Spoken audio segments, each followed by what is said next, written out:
మిత్రమా, ఈరోజు మనం సింహం గురించి మాట్లాడుకుందాం. సింహం ఒక రాజు మాత్రమే కాదు, అది మనకు జీవిత పాఠాలు నేర్పే గొప్ప ప్రేరణ.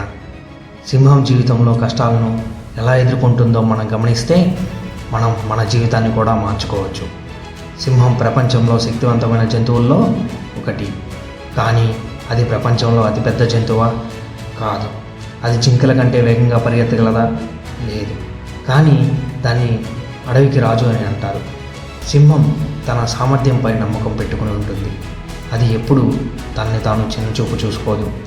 సింహం ఎప్పుడూ సంకోచించదు. అది సమస్యలను ఎదుర్కోవడానికి వెనుకాడదు. మన జీవితంలోనూ ప్రతి సమస్యకు ధైర్యంగా ఎదురెళ్ళి ముందుకు సాగాలి.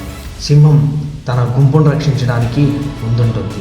నాయకుడు అనేవాడు ఒక శక్తివంతమైన వ్యక్తి కాదు, ఒక బాధ్యత గల వ్యక్తి. మీరు మీ కుటుంబానికి, మీ జట్టు కోసం ఒక సింహంలా ఉండాలి. అది రోజు వేటకు వెళ్తుంది, కానీ అది తినేంత సామర్థ్యంలోనే అది పనిచేస్తుంది.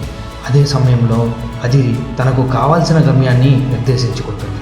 మనం కూడా మన జీవితంలో అనవసరమైన క్రమాలను తగ్గించి అవసరమైన వాటిపై దృష్టి పెట్టాలి. సింహం ఎప్పుడూ తన శక్తిని మర్చిపోదు.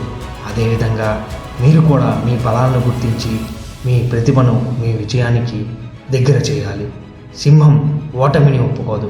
వేట విఫలమైతే మరొకసారి ప్రయత్నిస్తుంది.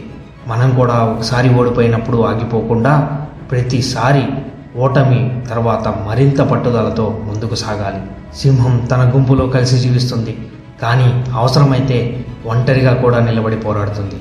మన జీవితంలోనూ మనం ఎప్పుడూ జట్టుతో కలిసి ముందుకు సాగాలి, కానీ ఎవరు తోడుగా లేనప్పుడు కూడా ఒంటరిగా ధైర్యంగా నిలబడాలి.